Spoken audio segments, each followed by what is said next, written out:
Welcome to Randy's Old Time Radio Shows. Today, we step back to 1952 with the courtroom drama Defense Attorney, starring the powerful voice of Mercedes McCambridge as Martha Ellis Bryant, one of the few female lawyers to headline an old-time radio show. Sponsored by Armour & Company, this series reminded listeners that justice isn't always black and white, and sometimes it takes a strong defense to uncover the truth. I insist that Joseph Morelano was wrongly and unjustly convicted of murder. No matter how long it takes, I'm going to prove it. It will be then, and only then, that the defense rests. The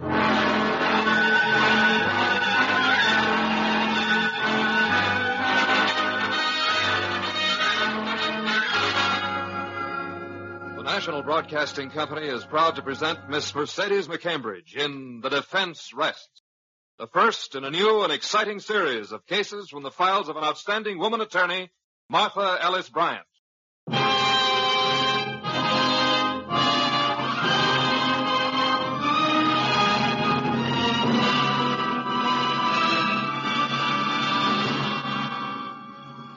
When young, attractive Martha Ellis Bryant chose law as a career, she was expected to take advantage of her prominent family background and attend to the minor legal needs of the rich. Instead, she accepted the challenge of defending the defenseless. Joseph Morelano was one of the defenseless. So was the elderly, poorly dressed, grimly determined man who came to her office on the night of May 6, 1950. He opened the door without knocking. Who's there? Excuse me. Yes? I'm looking for Martha Ellis Bryant. I'm Miss Bryant, but the office is closed. I thought that door was locked. My friends tell me you are the one I should see. Yes, well, it's very late, and I was just leaving. I have a dinner engagement. No, please. I take only a minute. I've come about Joe. Joe? Joseph Morelano. They say he killed a man named Freddie Cellini. You know about this? No, I don't think I do. When did it happen? In December 10th, 1939. 1939? Well, that was almost 12 years ago. Yes. It happened in a restaurant run by Bella Groth. It's down on State Street. You remember now? No, I'm afraid I don't. In the back of Bella's restaurant, there was a gambling room. But the police were after Bella, so on the night Freddie Cellini was murdered, the back room it was closed up tight.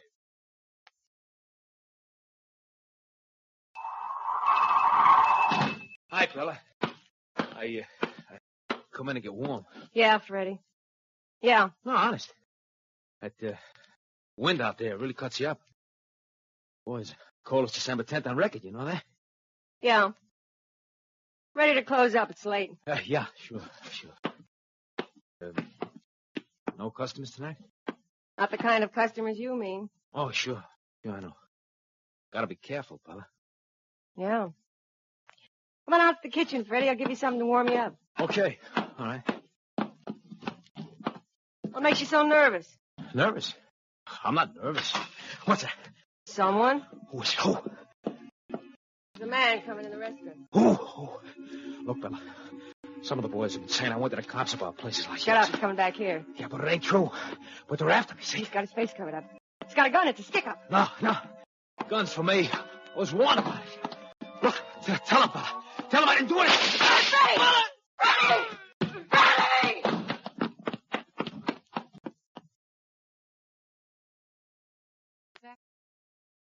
Freddie!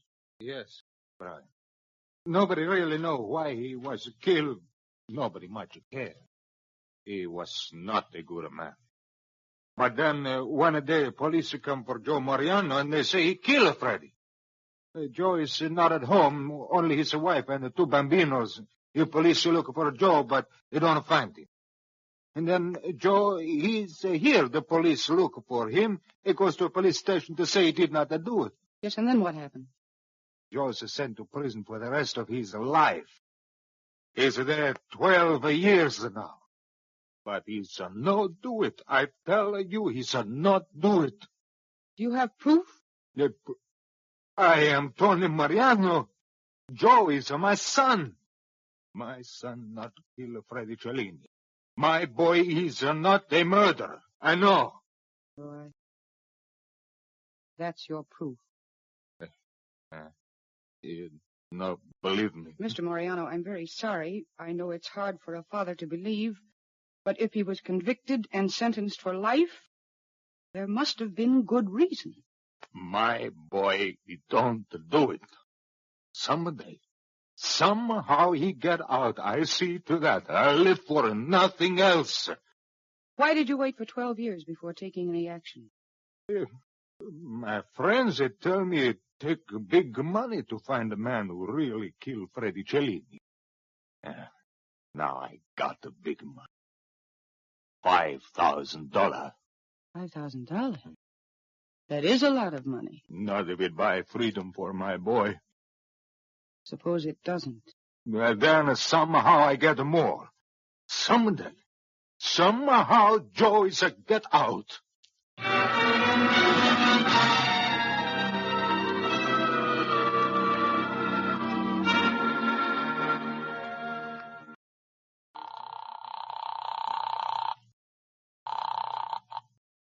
City desk, Crane speaking. Hello, Judd. Oh, I'm glad you answered the phone. Now, wait. Don't tell me. Let me guess. It's Martha Ellis Bryant. Yeah. I hate to mention this, old friend, but you stood me up tonight. We had a date for dinner. Yes, I'm terribly sorry, Judd. I'm still at the office. I was detained and I couldn't call. Another man? Yes. A man with $5,000. Well, that's the breaks. But how could I hold your interest forever on a mere reporter's salary? Judd, listen to Oh, me. don't think I'm bitter. If I can ever be of help... You can be of help. You can meet me at Bishop's Steakhouse in an hour. With some information. Information about what? About a 12-year-old murder.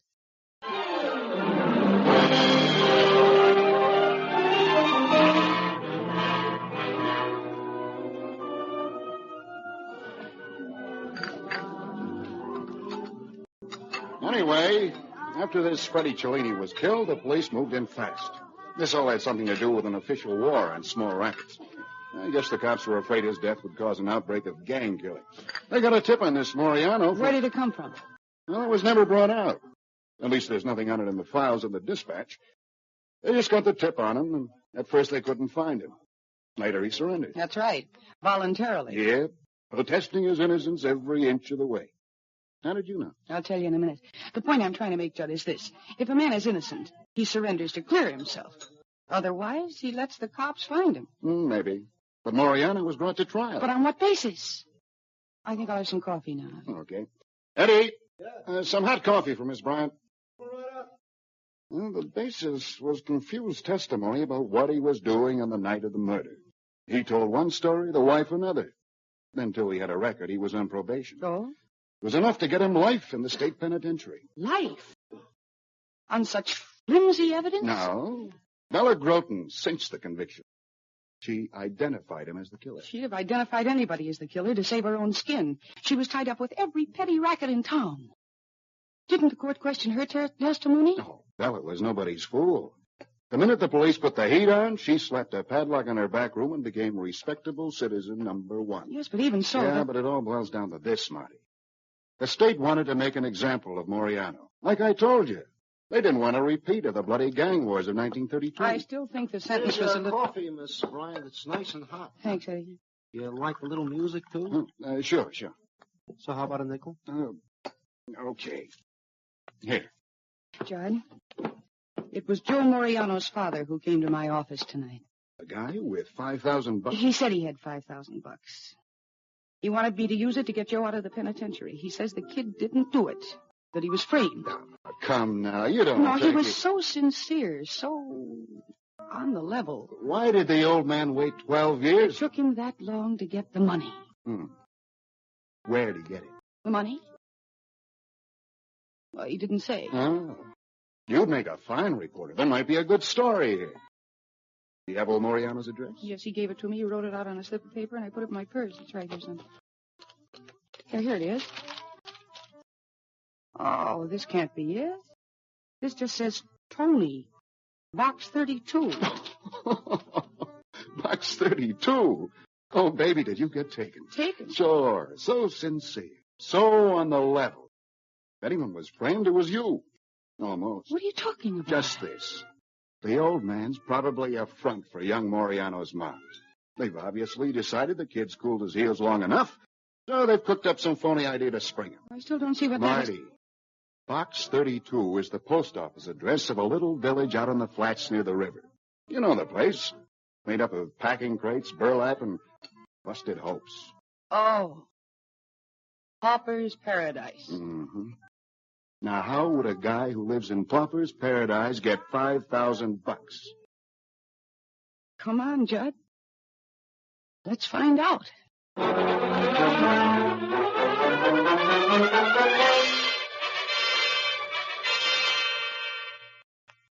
We just want to know one thing, Mr. Morelano. Where did you get the money? The $5,000? Here, there. It's not important. No, but it is important. Joe have it hidden away somewhere? Or is it from some mob who's trying to spring him? A mob? No. No, the money is mine. For 12 years I work for it.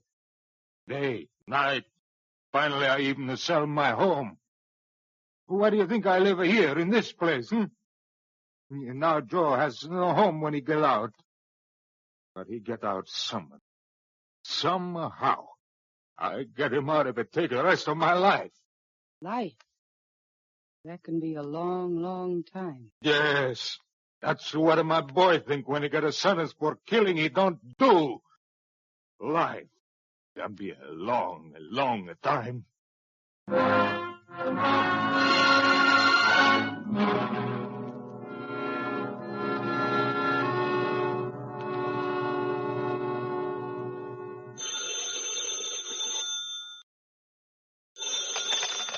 Hello? Judd, Marty. Oh, I've been looking through the paper for your yarn on Morelano. What's the matter? Isn't a father's faith in his son even good for a human interest story? Oh, lay off, Marty. I told you how I feel.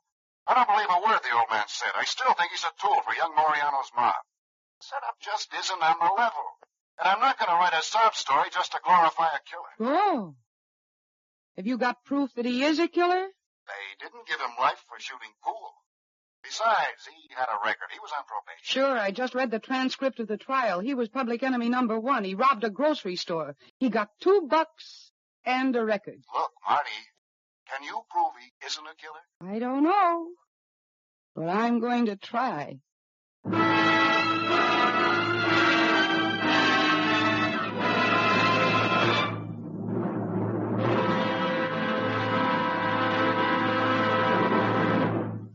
NBC is bringing you The Defense Rests, starring Miss Mercedes McCambridge as the outstanding woman attorney Martha Ellis Bryant.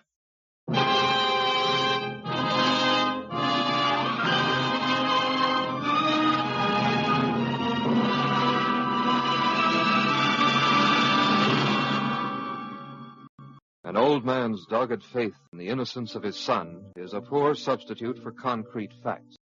Still, it was that faith, and that alone, that drove Martha Ellis Bryant to state penitentiary, where she is talking to Joseph Morelano.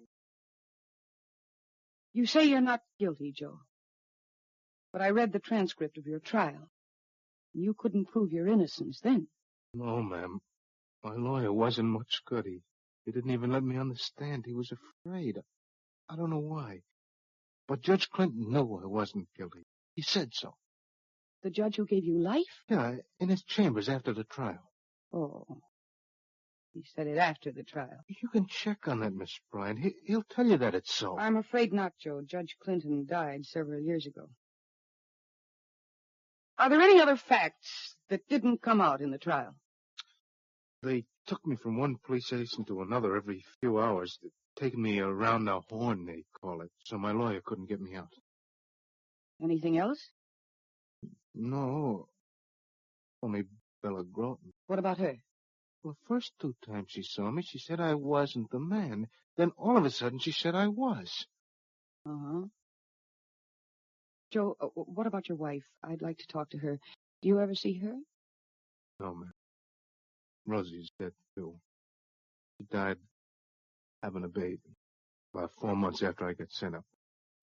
Sorry. Where are the children? In a home. I try not to think about it. Oh. Miss Bryant, do you think you can help me? Do you believe that I'm telling the truth? For your sake, Joe, you better be telling the truth.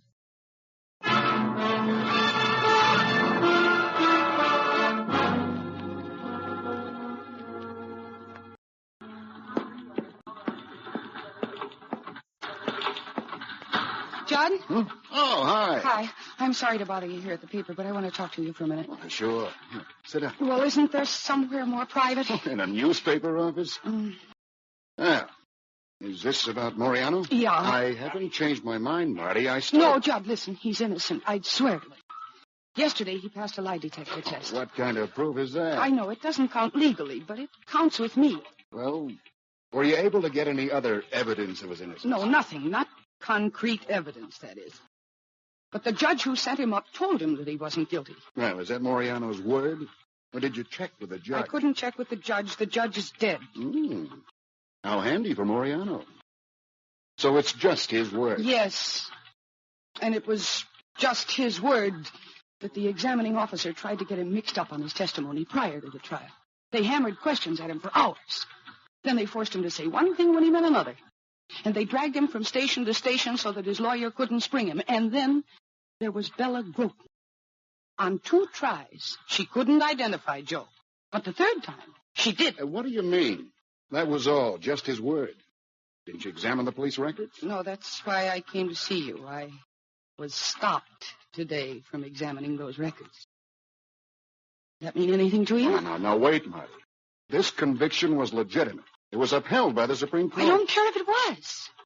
That boy was put behind bars by an administration that had to get a conviction and couldn't admit it was wrong. For what reason? I don't know. That doesn't interest me.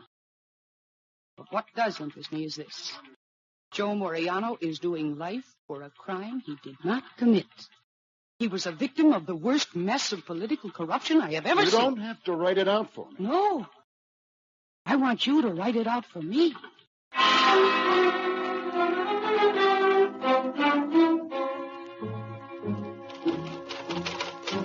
Martha Ellis Bryant against corruption in Morelano case.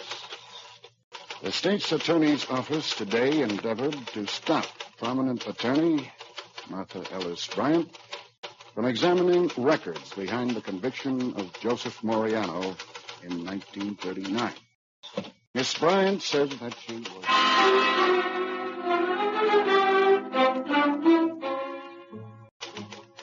Police still withholding vital information, says Martha Ellis Bryant.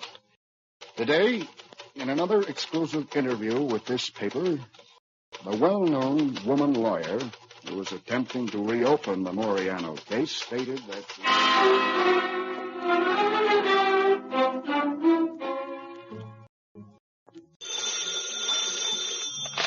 Hello? Judd, Marty. Oh, I've been waiting for you to call. Gee, how can I ever thank you? Oh, for what? For helping me speak my piece through your paper. Oh, you're always good copy, Marty. That's nice of you to say so. But the copy has come to an end. What? You're pulling out? On the contrary. I just got to look at those records. I found what I was looking for. Yeah, what? Oh, it's a Lulu. Uh-oh. Judge Stan Ellenson from the state's attorney's office just walked in the outer door. I'll call you. No, let's get together at the steakhouse about 7. It's late. Huh? I'll tell you about it then. Bryant? Hello, Mr. Ellenson. Won't you sit down? I won't take much of your time, Miss Bryant. I think you know why I've come. Certainly. It's about the Morelano case. You've been doing a lot of talking. I know, and I gather the state's attorney doesn't care much for the things I've said, which doesn't surprise me. It's not only Hendricks. It's the commissioner and the governor. I've only told the truth. You've been smearing the police force and discrediting the present regime for what happened in another regime. If I have, it's because I want action, Mr. Ellenson. You're going to get it, Miss Bryant. That's why I came here today.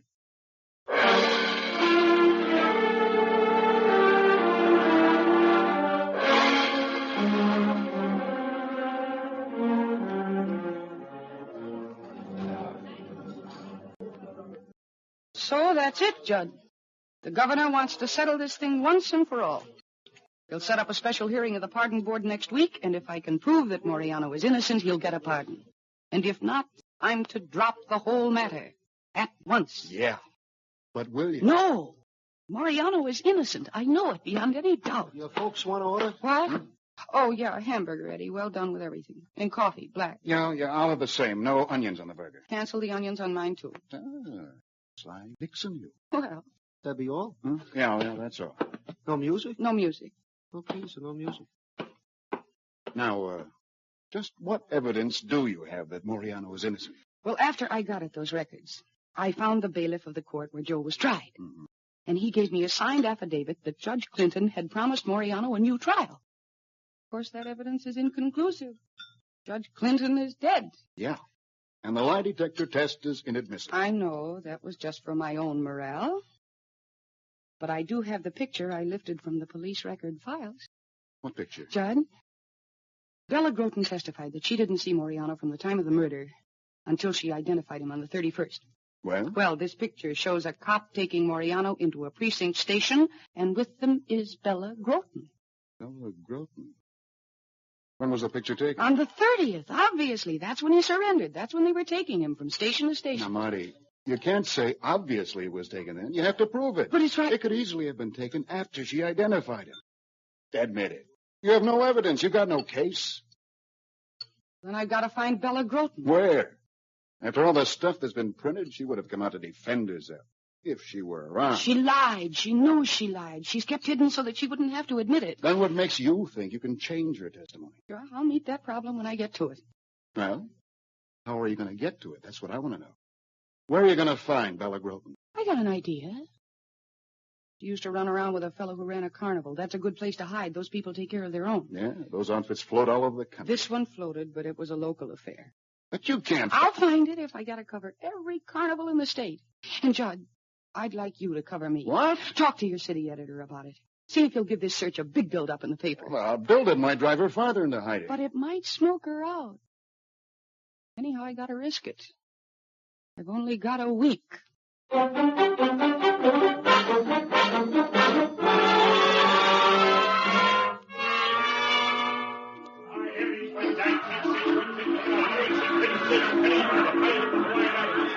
Never heard of Bella Groton, huh? Thanks anyway, mister. You were my last hope. Hey, sister, You calling me? come on over and try the game. Just look at them beautiful prizes. Have a prize with every toss of the ring. Oh, no, thanks. I don't like... Step right up, ladies and gentlemen. Play the game. Hey, you that blind tame, ain't you? Yes, why? Oh, I've been reading about you. Step right up, folks. A prize with every toss of the ring. You want to know about Bella Groton? Can you tell me? Come on, folks. Don't be bashful. Don't be afraid to take a chance. Come on. What's in it for me? That depends. What do you want? For me? I want to marry Sam. She should not have took him from me. I told her she'd pay. Where is she? Oh, with Sam. They quit the carny business months ago. She never thought I'd find her. Here you are, sister. The address is on this card. Thanks. Here's something for you. Oh, okay. I'm much obliged. Okay, folks. Let's go now. See the beautiful prizes. Step up and toss the ring, ladies and gentlemen.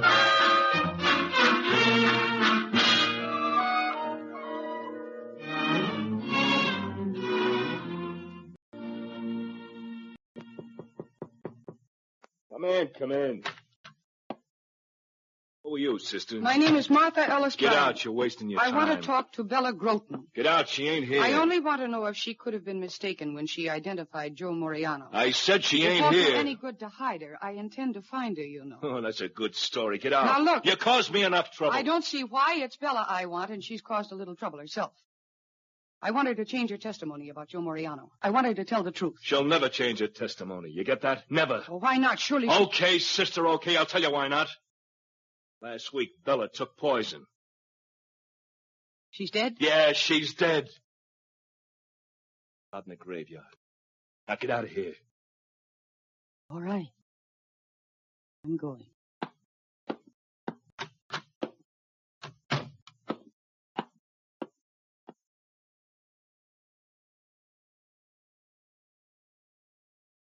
Paper, Mr. Morelano. That's why I came out here to tell you. But I'll have to call off the hearing. And you better take that money, get yourself another house. I still don't understand. Mr. Morelano, there's not a chance in the world to get Joe a pardon. No chance? No chance. Without Bella Groton, there's nothing I can do. I'm going before the pardon board in an hour and request that the petition be withdrawn. My Joe is not get out? Not ever? I'm sorry, Mr. Morelano. Sorrier than I can say. Where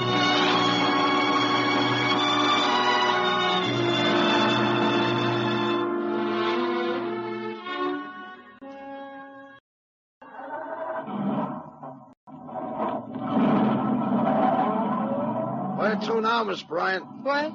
Oh, the State Board of Appeals, Al. 1911 Lower Street. Okay. Hey, I just been reading the afternoon paper. You seen it? No. A good article in it about a forgery. Yeah. Yeah, the cops broke a forgery case by enlarging some writing on a check 1,000 times. They proved... Hey, wait a minute. Enlarging 1,000 times. Yeah. What chance the guy got any... Hey, this picture I've got of Bella and Joe together. Al, take me to the police lab. Fast as you can.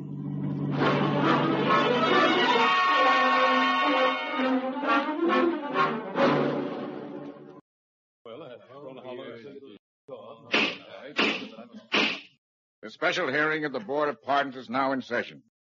Where is Miss Bryant? Well, is anyone here to speak for Miss Bryant? Gentlemen, I'm very sorry to be late. I apologize. Mr. Chairman? Yes, Miss Bryant? May I address the board? You may. Thank you. As you know, I've been assembling evidence in the Morelano case. Such debatable items as a lie detector test, a signed affidavit from the bailiff of the court where Morelano was tried, an affidavit saying that Judge Clinton had promised the boy a new trial. Well, I know you're unable to accept these things. You want only evidence. But sometimes the weight of evidence, just because it's on the record, is heavy enough to crush the truth. We'll discuss the shortcomings of our judicial system some other time. Yes, I know. All you want are facts, and gentlemen, I have them. About an hour ago, I uncovered conclusive evidence in support of Morelano's petition. You may produce the evidence. Well, gentlemen, Bella Groton is dead. A suicide. But she was the one responsible for Morelano's conviction, and I know that she lied. Can you prove that? Morelano was arrested on December the 30th at 5 a.m. He was not booked until 6 p.m. of the 31st, a day and a half later. That often happens. I know, but I ask you to look at this picture. It shows Joe Morelano and Bella Groton entering a precinct police station together. Well? If I prove that this picture was taken on December 30th, the day before Bella Groton identified Morelano at the police lineup, what then? In that event, we might be obliged to render a favorable decision. That's all I wanted to know. The police lab has enlarged a section of this picture for me. Oh, a close-up of Bella Groton? No, it's a close-up of a clock on the building across the street from Bella Groton. Will you all look at it, Jeff? Oh, no. It proves that Bella Groton did see Joe Morelano on the 30th. It proves that Joe Morelano was convicted on perjured testimony. Gentlemen, look at the face of that clock. There's a mechanical date line right across the middle. The sign above it says, "This date is always correct." And the date, gentlemen, is December 30th, 1939. Members of the Pardon Board, the defense rests.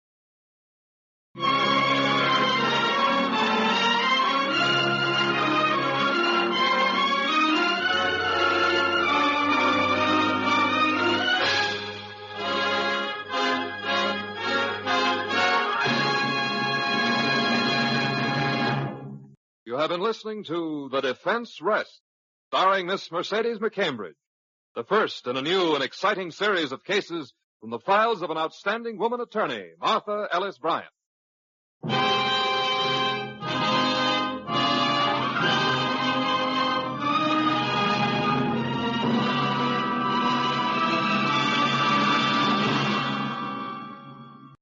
Mercedes McCambridge may currently be seen in Metro-Goldwyn-Mayer's Inside Straight, Warner Brothers' Lightning Strikes Twice, and the United Artists production The Scarf, currently having its premiere at the Park Avenue Theater in New York. The Defense Rests was written by Cameron Blake, produced and directed by Warren Lewis. Your announcer is Don Stanley. Well, folks, that's all for this episode here on Randy's Old Time Radio Shows. Now, bringing these golden oldies back to life takes no small amount of time and effort from our good friend Randy, cleaning up the audio, converting the files, and making sure each show has the best audio possible.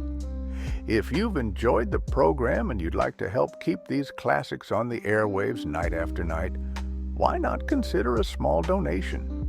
Every penny goes straight to supporting Randy's work and helping this channel stay on the air. You'll find the links down in the description below. And for those of you kind souls who've already given, Randy tips his fedora to you. Your support truly keeps this old radio spirit alive. Thanks ever so much. And until next time, keep those dials tuned and keep the memories rolling.